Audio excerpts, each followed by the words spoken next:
es inmediato, carga inmediata, etc., de elevación de piso senomaxilar.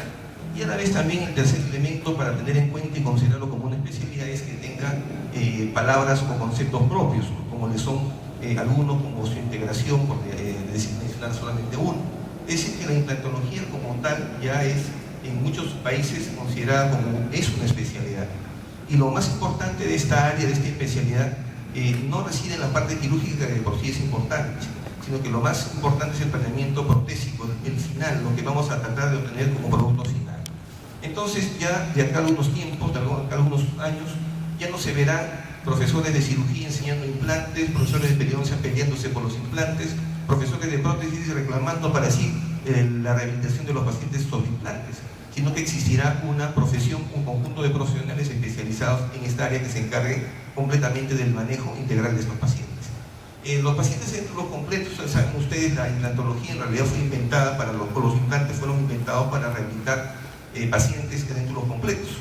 Hasta hace unos 30 años, cuando yo estaba en la universidad como ustedes, nos enseñaban una técnica que era la llamada profundización de surco, en la cual se trataba de ganar espacio para fondo de surco para que la prótesis, las aletas vestibulares, sobre todo de la prótesis total inferior o superior, pudieran tener más estabilidad, más largo y la prótesis tuviera más estabilidad. Pasa al siguiente, por favor. Con el tiempo fueron apareciendo innovaciones como el implante. Siguiente, por favor. Cada uno toma el mismo total de diferente manera. Existen causas mecánicas que van a producir un mayor o menor, una mayor o menor absorción del hueso, ¿no? Siguiente, por favor. En todos los extremos, el paciente que no tiene dientes, el reborde alveolar que no tiene fuerza masticatoria o no tiene dientes, va a tener un más rápido proceso de reabsorción.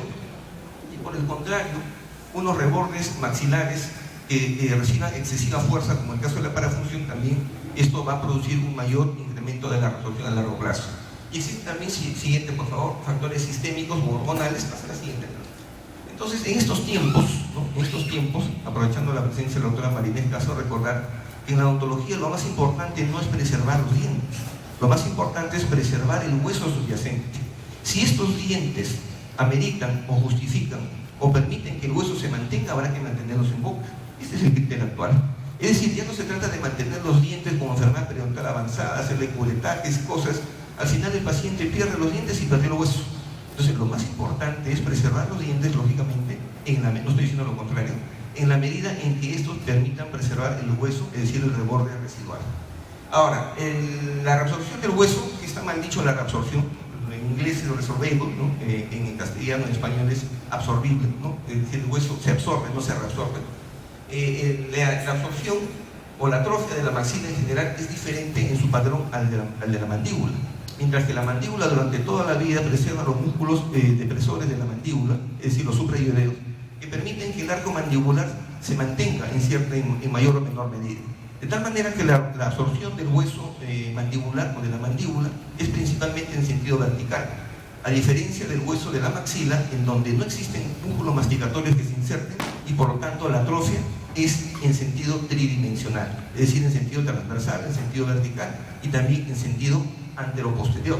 Por eso es que los pacientes sedénticos totales superiores e inferiores de larga data, es decir, aquellos que tienen atrofia severa de ambos, es decir, de la maxila y de la mandíbula, terminan con una clase 3, ¿no? Porque la longitud del arco mandibular no se reduce significativamente, pero la maxila sí. Los pacientes entonces terminan con una clase 3 esqueletal y con una mordida cruzada bilateral posterior. Las prótesis totales convencionales lo que hacen es colocar los dientes arbitrariamente fuera de la arcada dentaria, con lo cual a largo plazo facilitan o aceleran el proceso de reabsorción de la maxila. Pasa a la siguiente. Muchos pacientes vienen a la consulta como aquí por una supuesta hiperplasia. Los pacientes debutan en los consultorios principalmente porque tienen exceso de tejidos. En este caso, por ejemplo, vemos adicionalmente un paladar completamente plano, lo cual es representativo de un caso de una atrofia severa de la maxila, es decir, cuando ya la maxila está totalmente atrófica, donde ya esto no se trata de un exceso de tejido blando, es decir, al paciente no le sobra tejido blando, sino más bien le falta hueso. Siguiente, por favor. Aquí vemos un paciente a quien se le ha retirado, o se le está retirando una hiperplasia simplemente porque ya hay dolor, hay molestia, pero en realidad le retiran la hiperplasia y la prótesis se cae, no tiene soporte óseo alguno. Siguiente. En algunos casos, lo vi por ahí doctor Zacarías, no sé, creo que ya se retiró, utilizan todavía estos métodos preservativos, ¿no? Tratando de no llegar a la cirugía, de no llegar a los implantes, entonces le colocan cámaras de succión.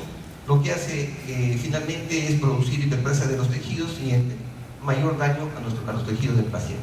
Aquí también aparentemente tiene un reborde, sin embargo todo era tejido blando y el paladar es completamente plano.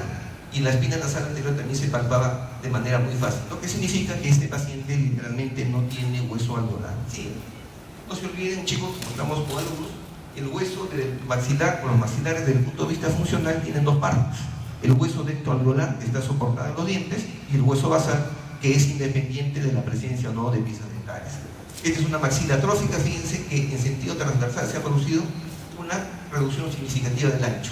No ha sido simultánea con la disminución en sentido anteroposterior porque todavía le quedaban algunos dientes. Siguiente. Entonces, la atrofia de la mandíbula siguiente es diferente al de la maxila. Además, se produce también una atrofia de los tejidos blandos peribucales, lo cual dificulta la manipulación de los tejidos durante el examen y más aún durante la toma de impresión. Aquí vemos que esta paciente, a pesar que no existe una discrepancia muy marcada, ya existe una clase 3 esqueletal. Siguiente. Aquí vemos la radiografía de esta paciente, en la cual se ve que la maxila está totalmente atrófica y la mandíbula también. Siguiente. En este caso ya no existe hueso alveolar, está completamente plano y los senos maxilares están sumamente bajos. Siguiente, por favor. En cambio, en la mandíbula, la presencia de la apófisis geni y la inserción de los músculos suprayoideos hace, siguiente, por favor, hace que el arco mandibular no se reduzca significativamente y al haber una discrepancia anteroposterior y con la atrofia de los tejidos peribucales hace que el mentón se haga aparentemente más prominente, ¿no? Haciendo que el paciente tenga la apariencia de una cara de bruja. Siguiente, por favor.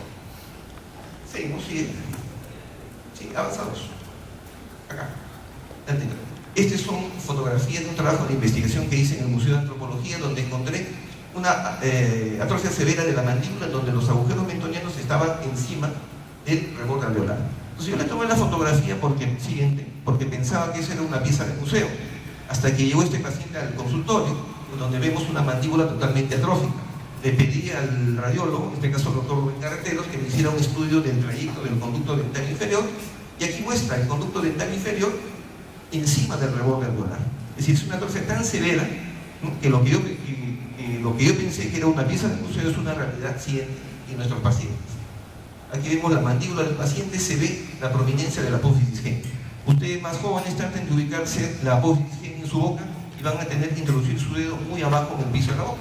Sin embargo, estos pacientes, la apófisis geni se encuentra por encima del hueso alveolar. Sí. En cambio, en esta paciente, que es otro caso, a pesar de ser edéndula completa, tiene un límite, está prácticamente en una clase 1 esqueletal, lo que va a determinar finalmente el tipo de prótesis que va a utilizar. Sí. Fíjense en otro caso de una atrofia severa de la maxila y de la mandíbula, en donde la paciente tiene una clase 3. Este es su tejido blando y este es lo real. Literalmente no existe, perdón, este es el reborde blando. Hay una clase 3. Siguiente. Cuando vemos los tejidos duros, la reconstrucción tridimensional, vemos una maxila totalmente pequeña y una mandíbula que está sobrepasando la altura, el largo de la maxila. Siguiente. Siguiente. Vamos a ver un par de casos clínicos. ¿Cuáles son las alternativas? ¿No? Ya que están estudiando ustedes, lo van a ver seguramente, ya lo han visto con el doctor Pérez Picón. ¿Cuáles son las alternativas protésicas para el paciente de túlo completo? ¿No? Porque cuando ustedes ven que están sentados en una fila y faltan 2 personas que ocupan ese espacio, diríamos faltan 2 dientes, pongámosle 2 implantes. ¿No? Si en la fila de donde está la doctora Marina Castro en la primera fila hay 2 personas y quedan 5 espacios abiertos o libres, diríamos hay que poner 5 implantes. Pero la cosa no es así. Menos aún en los pacientes edéntulos completos, donde se trabaja en base a protocolos. Dependiendo cuántos implantes se ponen, de acuerdo al tipo de prótesis que va a llevar el paciente. El paciente va a usar una sobredentadura, si es inferior, tendrá que ponerle por lo menos 2 implantes abajo. Si es en la maxila, la sobredentadura tendrá que soportarse o estar soportada sobre 4 implantes.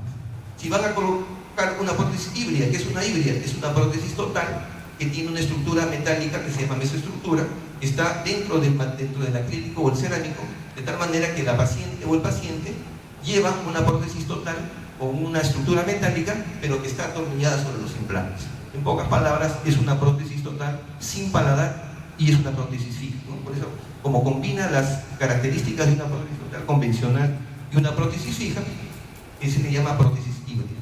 Cuando van a colocar una prótesis híbrida, tenemos que buscar colocar por lo menos 6 implantes en el maxilar superior y 4 en la mandíbula. Entonces estamos viendo, siguiente por favor, estamos viendo el tipo de prótesis es el que va a determinar finalmente cuántos implantes va a llevar este paciente. Pero el paciente quiere colocarse puentes y coronas tradicionales, ¿no? Que es la aspiración máxima de los pacientes. Entonces tendrá que colocarse por lo menos 8 a 10 implantes por cada cara, sea superior o sea inferior. Doctor, y si el paciente tiene la intención, el paciente tiene los deseos, el paciente tiene el dinero para colocarse los implantes y no tiene hueso, pues no se puede hacer. Habrá que buscar otro tipo de prótesis, pero no será este tipo de prótesis que va a llevar el paciente. Y también hay una variante que se llama técnica All-in-4, en la cual se colocan 4 implantes para luego instalar una prótesis híbrida, es decir, una total superior atornillada, pero aquí los 4 implantes están divergentes, ¿no? Es que no se busca que estén paralelos, sino más bien que los implantes en la zona distal se encuentren más inclinados hacia distal para aumentar la longitud de la arcada total y que por lo menos se haga una rehabilitación tipo arcada corta hasta el primer molar, sea superior o inferior. Siguiente, por favor. Entonces vamos a ver un par de casos de cada uno. Siguiente. Sí, se pasa nomás la siguiente, este es el caso de... Pasa la siguiente. Ya, esta es una paciente de nuestra universidad hace muchos años, cuando venían delegaciones de Estados Unidos, cuando venían delegaciones de Alemania, quienes fueron quienes nos capacitaron para poner implantes, ¿no? Acá vemos 2 implantes colocados estratégicamente en la zona de los caninos, rehabilitados con implantes, siguiente por favor, tipo bola, ¿no? Acá están los 2 implantes. Siguiente. Este es otro caso también de acá de nuestra universidad, siguiente del año 96, creo que ya han pasado muchísimos años. Se les trajo los 4 dientes que estaban con convencional periodontal avanzada, siguiente, y se le pusieron 4 implantes abajo. Siguiente. Sobre dentadura, ¿no? Siguiente, por favor. Otra paciente. Pasa al siguiente. Acá están los 2 implantes colocados, y en este caso hubo un error al poner este tipo de implantes de pilares porque debían ser implantes de otro tipo. Siguiente. Acá está el día que se le colocó la prótesis. Esto es más, la sobredentadura es una prótesis implantomucosoportal, ¿no? Quiere decir, es una prótesis removible que se coloca sobre los 2 pilares en bola que hemos visto en la boca del paciente, y aquí la parte hueca que contiene un anillo elástico, este se llama la hembra, el macho es la bola, se inserta en la prótesis, ¿no? Y permite que tenga mayor estabilidad. Sin embargo, en este tipo de prótesis también hay estabilidad con las aletas posteriores y la acrílico que está sobre el hueso alveolar inferior, ¿no? De tal manera que se sujeta no solamente en ambos implantes, sino también hay una estabilidad posterior, o sea, la tridimensionalidad del puerismo, por el apoyo que tiene esta prótesis sobre las almohadillas retromolares. Siguiente, por favor. Entonces el paciente con su prótesis superior convencional y la inferior sí es sobre una sobredentadura. Siguiente. Para el paciente es un cambio de vida totalmente, ¿no? Es decir, pasar de un cassette que se le mueve, que conversa y se le sale, a una prótesis que tenga un mínimo de estabilidad, es un cambio bastante significativo. Siguiente, por favor. Entonces, después de algunos años vino, como ocurre en el Perú, no vino a controlarse por los implantes, vino porque se le había despegado un diente de la prótesis, y aprovechamos para tomarle una fotografía. Siguiente. Este es otro tipo de sobredentadura de la empresa PIB Argentina, en donde la única particularidad es que la hembra no se encuentra en la placa base, sino que la hembra está atornillada sobre los implantes. Siguiente. Y en cambio el macho está en la placa base de la prótesis. Siguiente. Pasa nomás la siguiente. Vamos a ver los casos clínicos que nos interesan. Pasa la siguiente. Sigue, no sigue, no sigue. Sigue. En cambio el anterior, 3 años, el caso anterior. Ya. Esta es una sobredentadura sobre barro. Este es un paciente de la universidad, acá en Villarreal, a quien se le colocaron implantes de una marca que ya no existe en el mercado. Tenía rieleras de oro, siguiente por favor, tenía un Rolls Royce en su boca. Y cuando vino a cambiarse la prótesis, resulta que esta marca ya no existía en el mercado. Entonces es un paciente que ha tenido muchos problemas para cambiar la rehabilitación. Y esa es una cosa importante ahora que están empezando en el mundo de la implantología, es decir, tenemos que colocar implantes cuya marca esté garantizado que permanezca en el mercado durante mucho tiempo, que tenga muchos años en el mercado. Siguiente. En caso contrario, como este paciente no se puede cambiar la prótesis. Siguiente. Pasa la siguiente. Pasa al otro archivo, Mike, por favor. Entonces, este es una alternativa. Vamos a ver a otros casos un poco más complejos. apaga este con el otro archivo. Este archivo lo he abierto. Este archivo, el otro. Acá. A la izquierda del sur. Ya, ahora sí. No, acá está la computadora. Creo que está con el síndrome de... Está con hambre nuestro amigo. La copa que está ahí, la de ese, ya está. Entonces, también en prótesis total, la rehabilitación de la arcada completa con implantes, existen casos que son sencillos y hay casos que son complejos. Entonces, una cosa importante, porque estamos en la universidad, es que quien ponga los implantes sepa distinguir desde el inicio qué caso es complejo y qué caso es simple. Porque como no existe una línea entre el especialista y el doctor de práctica general en el Perú, resulta pues que en muchos casos los colegas se aventuran a hacer tratamientos para los cuales no estamos preparados y después vienen las complicaciones. Entonces aquí seleccioné algunos casos de rehabilitación de arcada completa. Los anteriores han sido fáciles, por decirlo de alguna manera, y estos son mucho más complejos. ¿Sí? Entonces, dentro de los casos de alta complejidad, siguiente por favor, acá, se consideran a los edénticos totales con atrofia severa de la maxila y la mandíbula. También hay otros casos, pero que no nos vamos a detener en este momento.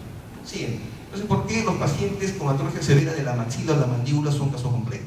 Aquí tenemos un paciente de 76 años de edad que vive en Estados Unidos hace muchos años y que usa prótesis completa durante más de 20 años, ¿no? Le colocaron algunos implantes de una sobredentadura hace más de 15 años. Siguiente, por favor. Ahí está la señora. En este caso, la paciente presenta una infección crónica con una fístula en la zona externa de la piel. La prótesis, la sobredentadura tiene muchísimos años, cerca de 15 años en boca. Y siguiente, por favor. Y esta es la prótesis después de haberle retirado los tornillos. Acá vemos la estructura metálica, es una sobredentadura. Y aquí es donde había una fístula, pero la fístula no estaba aquí, sino en la piel, es decir, tenía una fístula crónica en la piel. Técnicamente los 4 implantes estaban firmemente soportados, sujetados, no tenían movilidad alguna, y externamente no existía ningún signo de infección alrededor de este implante distal, que es la zona adyacente a la fístula. Siguiente, por favor. Pasa al siguiente. Un paciente de 72 años, una doctora, un médico cirujano, usa prótesis completa hace más de 20 años, pero ya se cansó de hacer equilibrio con su dentadura, sobre todo la inferior. Siguiente. Acá vemos la radiografía que muestra que la atrofia es más intensa en la maxila y en la mandíbula, pero finalmente viene por una prótesis inferior. Siguiente. Esta es la radiografía lateral, esta es la reconstrucción 3D de la tomografía, donde vemos la discrepancia vertical y anteroposterior. Este es con el tejido blando subyacente. Siguiente. Estas son las tomografías. Ven el hueso de arriba, el superior es una lámina, es una cascarita, ¿no? Felizmente, como le dije a la señora, a la doctora, felizmente no viene para ponerse implantes arriba, porque no el problema sería mayúsculo. Sin embargo, en la mandíbula tampoco tiene una gran cantidad de hueso, ¿no? Es un hueso pequeñísimo. Siguiente. De tal manera que se le programó para ponerle 4 implantes. En este caso, uno de ellos, fíjense ustedes, tuvo que ser colocado, lo tuvo que poner hasta el borde inferior de la mandíbula, porque no había hueso sobre el cual sujetarse. Ahora, hace uso. Siguiente, por favor. Acá está el día que se hicieron el descubrimiento de los implantes para seleccionar, en este caso, los pilares. Siguiente. Y aquí está ya con los pilares puestos. Siguiente. Esta es la cubeta de impresión. Siguiente, para tomar impresión con cubeta abierta. Estos son los tornillos de protección. Siguiente. Este es el día de la toma de impresión. Esta es la impresión final. Ven que usted tiene una impresión perfecta, no hay burbujas en ningún lado. Siguiente. Esta prótesis se sujeta exclusivamente sobre los implantes. En absoluto tiene que hacer, en ningún momento tiene que hacer contacto con los tejidos blandos. El resto de pasos, si ustedes se dan cuenta, ya son similares a lo de la prótesis total convencional, ¿no? Se le hace una prueba de rodetes. Siguiente, por favor. Primero se hizo una prueba de estructura, después una prueba de rodetes. En este caso el rodete está totalmente estable porque está sujetado, la estructura está sujetada con los tornillos. Siguiente. Esta es una prueba posterior, la prueba del encerado. Siguiente. Se le hizo un segundo encerado porque no quería un color de dientes tan oscuros. Siguiente. Se le hizo un tercer encerado, un caso complejo. Un paciente dentro completo de larga data tiene varios arcos de cierre, tiene varios patrones de mordida, y hasta no encontrar el patrón exacto e ideal, no poder satisfecho. Siguiente. se le hacen exactamente todas las pruebas habidas y por haber que a un paciente de denturo total superior convencional, ¿no? Y ahorita me estoy acordando de la memoria de nuestro querido profesor Luis Nacaoca Ramos, ¿no? Una de las personas que nos torturaba la mente, nos hacía salir de clases el día sábado desesperado, llegaba uno a su casa a dormir, pero finalmente uno queda eternamente agradecido por esa exigencia, porque realmente lo que nos enseñó sigue estando vigente en muchas de las cosas que nosotros hacemos actualmente en Progreso de Exámenes. Siguiente, por favor. Siguiente, este es el último encerado. Tuvimos que hacer la toma, para hacer el tercer encerado tuvimos que hacer nuevamente la prueba de rodetes, es decir, retrasarnos un paso. Siguiente, hasta estar satisfechos tanto a la paciente como quien habla. Se le advirtió a la paciente que tiene que exponerse a los implantes para facilitar la higiene, porque caso contrario va a haber una acumulación excesiva de placa bacteriana. Siguiente. Y luego con ese resultado ya se hizo el activizado conveniente, son los tornillos de oro. Siguiente, que sirven para fijar finalmente los implantes en boca. Y esta es la situación de la paciente el día que se fue, siguiente, del consultor, el día de la instalación. Siguiente. Esta es la panorámica de control, esto es importantísimo. Tomamos 3 radiografías, no sé, en una universidad que cuántos les indican como protocolo, por lo menos una de diagnóstico, una después de poner los implantes y finalmente una más al momento de instalar la prótesis, ¿no? Para saber dónde han dejado los implantes, para saber cuál es la altura del hueso el día que instalaron los implantes. Siguiente, por favor. Acá solamente por cuestiones de tiempo estoy mostrando el resultado final de la fotografía. Tengo la costumbre de hacer un estudio videográfico, es decir, filmar a la paciente al momento del diagnóstico y durante cada una de las pruebas, porque las condiciones del paciente son distintas en estática que en dinámica, sobre todo en el paciente con el paciente denturo completo. Siguiente, por favor. Y es de la señora, ¿no? Esbozando una sonrisa, pero con una sonrisa sincera, teniendo la confianza que la prótesis no va a salir de la boca, ¿no? Por lo menos la inferior. Siguiente, por favor. Otro paciente, 76 años, ocupación su casa, usa PPR con base metálica hace más de 10 años, ¿no? La cual se encuentra totalmente desadaptada, ¿no? Entonces, es transferida. Siguiente, por favor, para ver la posibilidad de mejora. Aquí, por ejemplo, tiene remanentes en mal estado, tenía enfermedad periodontal avanzada, movilidad de grado 3, esto no va para más, ¿no? Siguiente, por favor. Esta es la tomografía, tiene una extrusión del sector del hueso alveolar inferior. Los dientes, no solamente es cuestión de extraer los dientes, sino de nivelar el hueso para que los implantes estén en una altura más o menos apropiada. Finalmente se colocaron 6 implantes porque se pensaban colocar 8, porque la señora quería una prótesis fija convencional, ¿no? Con puentes y coronas. Desafortunadamente el hueso no tenía la calidad suficiente y nos tuvimos que conformar con 6. Siguiente, por favor. Otro problema es que la señora, por su condición sociocultural, no deseaba ponerse una prótesis híbrida, que hubiera sido ideal, ¿no? Excelente, ¿no? Entonces, se le dijo que si se colocaba coronas y puentes, solo iba a tener una rehabilitación en un lado hasta la molar y en otro lado hasta la primera premolar. En cambio, si se colocaba una prótesis híbrida, sí podía tener rehabilitación hasta la primera y posiblemente hasta la segunda molar. Delante de su nieta, ¿no? Que era dentista, la señora escogió, ¿no? Determinó, porque es la que tiene que determinar, usar más bien puentes y coronas hasta donde alcanzara la arcada dentaria. Siguiente. Este es el día de la impresión. Pasamos a la siguiente, por favor. Igual su prueba de rodetes. Siguiente. Tuvimos que hacer 2 pruebas de rodetes, determinar la altura adecuada. Siguiente. Todas las pruebas que ustedes conocen. Siguiente. Siguiente. Esta es la prueba gruesa del metal sin afinar. Siguiente. Prueba en boca. Siguiente. Después se hizo un afinado, una segunda prueba de afinado de metal. Siguiente. Después se hizo una prueba de encerado. Después vino la parte de la prueba del bizcocho. Siguiente. Este es el día. Siguiente. Acá hay que corregir todavía. Siguiente. Se hicieron varias pruebas.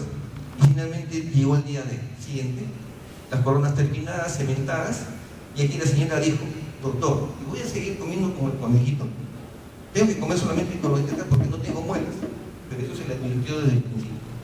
Felizmente, el día de la instalación también estaba la nieta para decirle: abuelita, eso te dijimos desde el principio. Entonces, el tema de los implantes va de la mano, no solamente con el deseo de éxito que nosotros decíamos desde el punto de vista profesional, sino también cubrir las expectativas del paciente. Siguiente, por favor. Siguiente. Otro paciente es la radiografía posterior, el control postoperatorio. Siguiente. Otro paciente, una señora comerciante de 72 años, hace años usa una total superior, ya no se acuerda cuántos años, siguiente, una PPR inferior. Tiene dos dientes que tiene una prótesis total con dos huecos por donde sobresalen estas dos piezas. Tiene un torus en la línea media, un paladar bastante plano, aunque no es tan plano, y acá hay un reborde angular en forma de filo de cuchillo. Siguiente. Esta es la prótesis total con la que usaba la paciente. No estaba inestable, pero ya se había cansado de una total superior. Ya sus amigas tenían prótesis sobre implantes y ella quería también prótesis sobre implantes. Siguiente, que es la tomografía. Todos los casos tienen que hacerse con estudio tomográfico. Esta es la situación después de ponerle 6 implantes, se perdió después, tuvieron que colocarle uno más. No se olviden que el protocolo exige por lo menos 5 o 6 implantes arriba. Mientras más podamos tener, siguiente, mucho mejor.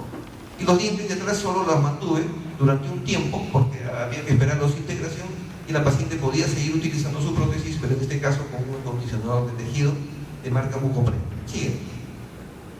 Entonces, así quedó finalmente con estos implantes, 6 implantes, y después se extrajeron los últimos dientes de acá. Siguiente.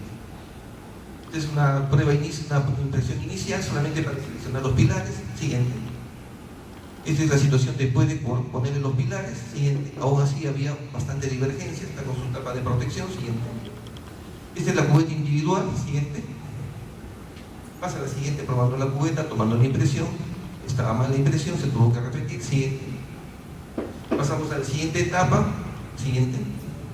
La prueba de estructura metálica, no calzaba, se había contraído, cortar aquí, luego pegar con dura ley. Siguiente. Luego soldar. Siguiente. No es recomendable soldar más de una vez. La prueba finalmente en boca. Siguiente. Y luego pasamos igual a la prueba de los rodetes. Siguiente, por favor. Pasamos al encerado. Siguiente. En este caso el tornillo va a salir por vestibular porque el implante está muy inclinado vestibular. Siguiente. Esta es la prueba del encerado de la paciente. Siguiente. ¿Cuáles eran las palabras del doctor Narcauca? ¿Se acuerdan? No creo que ninguno de mi generación. Mississippi. Siguiente. Y esta es la situación, pero este es el encerado. Siguiente. Siguiente. Y así iba a quedar en boca. Siguiente. Hasta el día de la instalación de la prótesis híbrida superior y abajo, siguiente, tiene que usar de todas maneras su PPR inferior. Siguiente. Otro caso, creo que terminamos. Oscar, tú me dirás. Este siguiente. Para terminar, este caso de 66 años, ama de casa, siguiente, hace 20 años utiliza prótesis total superior. Un caso bastante acentuado de atrofia severa de la maxila, tenía clase 3, solamente para el libro, una tercera molar inferior en posición casi horizontal, que es un puente, es decir, el pilar de prótesis, perdón, con un canino. Siguiente. Los 7 implantes que se le pusieron, se perdió uno y se quedó con 6. Siguiente. Ya está con los implantes puestos. Siguiente. Selecciona la toma de impresión primaria. Siguiente. Hasta la siguiente. El modelo maestro con los pilares. Siguiente. Siguiente. Estos son los sin pilares y los con pilares para ver la modificación de la eje axial de la rehabilitación. Siguiente. Esta es la impresión final. Está al revés. Siguiente. La estructura metálica. Siguiente. Igual la prueba de rodetes. Siguiente. La prueba de encerado. Siguiente. Y finalmente el día de con su prótesis. Siguiente. Siguiente. Siguiente. Bien. Entonces, los implantes, la rehabilitación de la arcada completa sobre implantes merece, como en todos los casos, distinguir cuándo un caso es simple y cuándo es complejo. Cuando se trata de un caso que requiere de la colocación de 2 o 4 implantes de una rehabilitación convencional y cuando este paciente amerita ser tratado por un especialista para que finalmente el resultado sea satisfactorio.